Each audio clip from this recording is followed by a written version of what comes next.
करोड़ों रुपए लूटने वाले जैली पीर के खिलाफ तहकीकात शुरू कर दी गई। तौसा के शुमाली इलाके बस्ती मुरा के एक शख्स गुलाम हसन ने डीएसपी तौसा सादत अली चौहान को दरखास्त दी, जिसमें कहा कि बस्ती मुरा का जैली आमिल नेमत एक अरसा से लोगों को लूट रहा है। सोने की देगें घर से निकालने का लालच देकर रकम बटोरता रहता है। अरसा से लूटमार में मसरूफ है।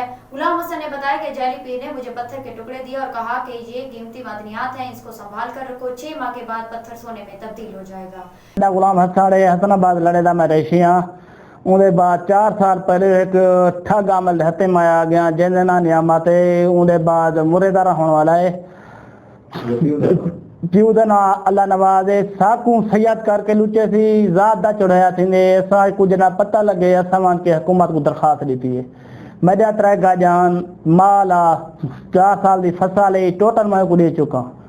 उनके बाद असमान पुलिस को दरखास्त की मेहरबानी करके मखलूक दूजी को बचाया वने।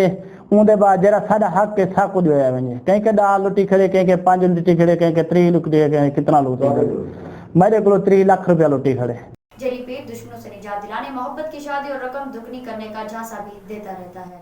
उन्होंने बताया कि की बातों में आ गया था, जिसकी वजह से मैंने अपने 3 ट्रैक्टर फरोख्त कर दिए थे और उसने बताया कि अब तक मेरा तकरीबन 40 लाख रुपए का नुकसान हो गया। लुटने वाले शख्स का कहना है कि जैली पीर का तहसील तौसा, डेरा गाजी खान, जामपुर, राजनपुर और रोजान तक नेटवर्क है। इन इलाकों में बड़े पैमाने पर लूट मार करता रहता है।